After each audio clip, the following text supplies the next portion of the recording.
sore dengan Kakak Eni di sini. Hari ini kita akan belajar firman Tuhan dari sekolah New Kids in Christ dengan judul Kok Beda? Nah, pelajaran firman Tuhannya diambil dari 2 Raja-Raja 24 ayat 1 sampai 17. Kita mulai ya. Apa sih yang beda? Tapi pertama-tama kita mau belajar ini.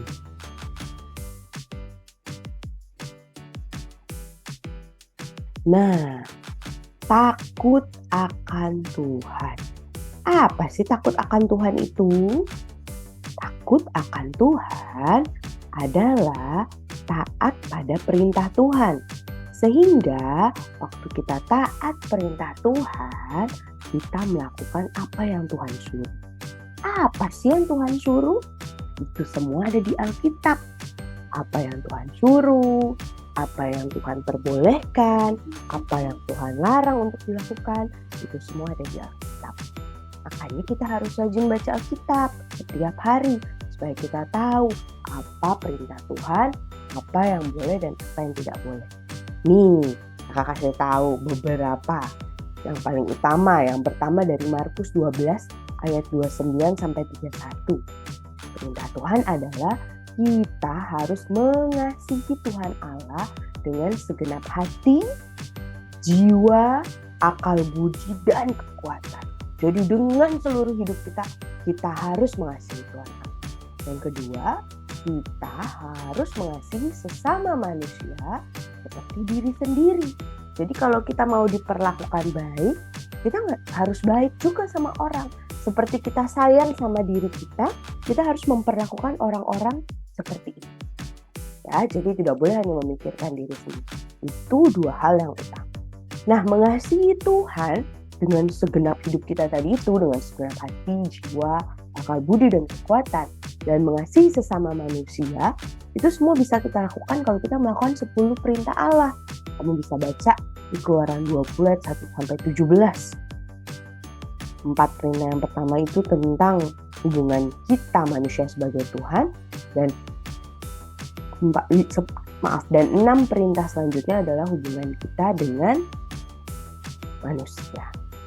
Dan kalau kita mengasihi Tuhan, kita akan dipenuhi Roh Kudus, yang seperti kita dengarkan minggu lalu, kita akan menghasilkan buah roh yang kalian bisa baca di Galatia 5 ayat 22 dan sampai 23. Wah, kalau kita udah melakukan semua hal ini, kita adalah orang-orang yang takut akan Tuhan. Ada apa sih dengan takut akan Tuhan? Kenapa kita bahas-bahas takut akan Tuhan? Nah, sekarang mau kakak ceritain selanjutnya ya. Ini adalah Raja Yosia. Raja Yosia adalah Raja Yehuda yang hidup takut akan Tuhan. Raja Yosia punya 3 keturunan yang juga menjadi Raja Yehuda. 1, siapa ya? Raja Yoahas. 2, Raja Yoyakim. 3, Raja Yoyakin. 3 orang ini adalah keturunannya Raja Yosia. Tapi apakah ketiga orang ini hidupnya takut akan Tuhan? Apakah hidupnya sama seperti Raja Yosia, melakukan perintah Tuhan, takut akan Tuhan seperti yang sudah kita bahas tadi? Bagaimana ya hidup mereka? Ayo kita mau lihat satu-satu. Ini yang pertama, Raja Yoahas. Dia adalah anak dari Raja Yosia. Dia menjadi raja setelah Raja Yosia meninggal. Dia menjadi raja di usianya yang ke-23 tahun. Diangkat oleh rakyat Yehuda untuk menggantikan papahnya. Tapi dia hanya memerintah 3 bulan di Yerusalem.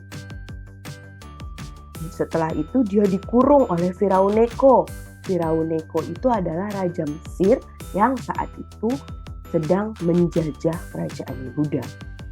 Yoahas ini jahat di mata Tuhan. Artinya dia tidak melakukan perintah Tuhan. Dia tidak hormat dan takut akan Tuhan. Dia tidak mengasihi Tuhan dengan segenap hati. Akhirnya dia dikurung oleh Firaun Neko, dan Firaun Neko mengangkat lagi seorang raja. Ini dia. Ini adalah anak Raja Yosia yang lain. Jadi saudaranya Raja Yoahas itu. Namanya Yoyakim. Raja Yoyakim menjadi raja di usia 25 tahun. Nama aslinya Elyakim. Tapi namanya diganti oleh Firaun Neko menjadi Yoyakim.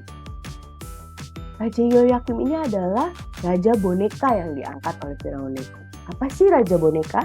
Raja boneka itu adalah raja yang memerintah, tapi kekuasaannya bukan dari dia. Kekuasaannya itu tetap dari yang di atasnya, yaitu Firaun Neko. Sehingga keputusan-keputusan, perintah-perintah itu bukan dari Raja Yoyakim sendiri dengan pimpinan Tuhan, bukan. Tapi keputusannya dari Firaun Neko. Tapi Raja Yoyakim ini cukup lama memerintah di Yerusalem. Selama 11 tahun. Tapi dia juga jahat di mata. Pada masa pemerintahan Yoyakim, Raja Babel, Raja Nebukadnezar, menyerang dan merebut wilayah-wilayah Firaun Neko, termasuk wilayah Yehuda. Sehingga akhirnya Yoyakim gak takluk lagi sama Firaun Neko, tetapi takluknya kepada Nebukadnezar. Tapi hanya selama 3 tahun. Setelah itu dia tidak mau lagi takluk kepada Nebukadnezar. Sehingga Firaun Neko sudah gak berkuasa lagi. Tapi waktu dia sudah tidak takluk lagi kepada Nebukadnezar, ternyata kerajaan Yehuda itu terus-terusan diserang oleh gerombolan Kasdim, gerombolan Aram, gerombolan Moab, gerombolan Bani Amon. Kenapa ya? Kenapa kerajaan Yehuda terus-terusan diserang ya? Oh, ini ternyata adalah rencana Tuhan. Karena Yoyakim hidupnya jahat di mata Tuhan. Jadi Tuhan gak mau Raja Yoyakim dekat-dekat sama Tuhan. Tuhan jauh-jauhin. Tuhan bilang, gak mau jauh-jauh saja dari Tuhan, dari hadapan Tuhan. Karena Yoyakim hidupnya gak berkenan sama Tuhan. Tidak taat, tidak takut akan Tuhan, tidak taat perintah Tuhan. Jadi diserang terus, dikasih kesempatan sama Tuhan untuk gerombolan-gerombolan ini terus menyerang kerajaan. Akhirnya Yoyakim digantikan oleh keturunan Yosia lainnya, yaitu anaknya Yoyakim, namanya Yoyakin. Jadi dia adalah cucu dari Raja Yosia. Yoyakin ini memerintah selama 18 tahun. Dia memerintah pendek, cuma 3 bulan di Yerusalem. Kenapa ya? Nah, yang jelas dia juga jahat di mata. Jadi pada saat pemerintahan Raja Yoyakin diserang oleh Nebukadnezar. Tadi kan Raja Yoyakim cuman 3 tahun nih takluk kepada Nebukadnezar. Habis itu dia tidak mau lagi takluk. Setelah itu, setelah rajanya berubah, Nebukadnezar menyerang lagi kerajaan Yehuda. Itu adalah saat tahun ke-8 pemerintahan Raja Nebukadnezar. Nebukadnezar menyerang kerajaan Yehuda, lalu Raja Yoyakin sama ibunya, ibunda raja, istri-istri raja, pegawai istana, orang-orang berkuasa semua ditangkap, diangkut ke pembuangan Babel. Jadi waktu itu kerajaan Yehuda benar-benar hancur karena semuanya ditangkap. Harta-harta kerajaannya diambilin, bukan harta kerajaan biasa. Kepemilikannya itu yang diangkat adalah barang-barang dari rumah Tuhan, perbendaharaan rumah Tuhan, juga perbendaharaan istana, semua diambil sama Nebukadnezar. Semua itu sudah dibilang sebetulnya sama Tuhan dulu. Waktu orang Israel, waktu orang Yehuda tidak taat. Tapi baru terjadi sekarang. Semuanya diangkut. Nah ini, Raja Yoyakin, pembesar-pembesar yang lain, istri raja, ibunda raja, semua lihat nih, dirantai dan diangkut oleh Nebukadnezar ke kerajaan Babel. Sesudah itu, Raja Nebukadnezar mengangkat lagi raja pengganti. Namanya adalah Zedekia. Raja Zedekia ini diangkat oleh Raja Nebukadnezar. Dia adalah paman dari Raja Yoyakim atau sepupunya Raja Yoyakim. Raja Yosia tadi hidup takut akan Tuhan, hidup taat perintah Tuhan. Tapi ternyata keturunannya justru jahat di mata Tuhan. keturunannya tidak melakukan perintah Tuhan. Keturunannya tidak takut akan Tuhan, hanya hidup semau-mau mereka. Menyembah berhala, tidak mau dengaran sama nasihat perintah Tuhan. Wah, jahat deh. Kita sebagai orang-orang Kristen, anak-anak Tuhan, orang Kristen itu artinya pengikut Kristus, anak-anak yang kenal sama Tuhan, kita bersyukur karena kita sudah bisa kenal Tuhan Yesus, sudah bisa kenal Allah, sudah bisa kenal Tuhan di usia kita sekarang ini. Ayo kita hidupnya takut akan Tuhan, seperti Raja Yosia, bukan seperti anak-anaknya atau cucu. Ya. Amsal 1 ayat 7. Nah, ini ayat kita. Ayo kita baca sama-sama. Amsal 1 ayat 7. Takut akan Tuhan adalah permulaan pengetahuan, tetapi orang bodoh menghina hikmat dan kecerdasan.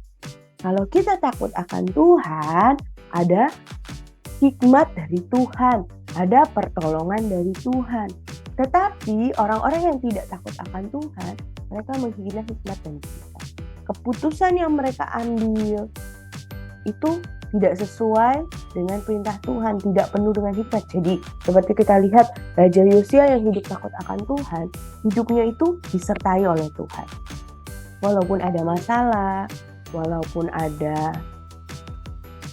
kesedihan, walaupun ada kesusahan, tapi ada hikmat dari Tuhan, ada pertolongan dari Tuhan, ada sukacita dari Tuhan. Tapi keturunan-keturunannya, anaknya tadi Raja Yoahas dan Raja Yoyakim dan cucunya Raja Yoyakim, itu hidupnya tidak takut akan Tuhan. Sehingga mereka tidak punya hikmat yang dari Tuhan. Keputusan-keputusan yang mereka ambil tidak sesuai dengan firman Tuhan, sehingga tidak ada penyertaan dari Tuhan. Waktu mereka susah, waktu ada masalah, tidak ada pengharapan. Wah, mereka stres. Raja Yoahas dikurung sama Firaun Neko. Raja Yoyakim diserang sama gerombolan-gerombolan terus-menerus. Terus Raja Yoyakim baru memerintah sebentar, sudah dijajah lagi sama Nebukadnezar dan diangkut semuanya ke kerajaan Babel. Mari adik-adik, ayo kita hidup takut akan Tuhan. Mari kita berdoa. Tuhan Yesus yang baik, kami mengucap syukur karena Tuhan Yesus ada bagi kami bisa kenal Tuhan dari umur kami yang masih kecil ini. Kami hari ini mau belajar tentang Yosia Tuhan. Raja Yosia yang hidup takut akan Tuhan. Kami mau hidup takut akan Tuhan, taat pada Tuhan, taat perintah Tuhan, mengasihi Tuhan, hormat pada Tuhan, melakukan perintah Tuhan seperti Raja Yosia.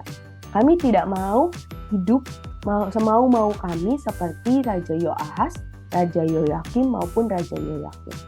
Tuhan tolong kami, mampukan kami untuk tetap terus setia hidup takut akan Tuhan.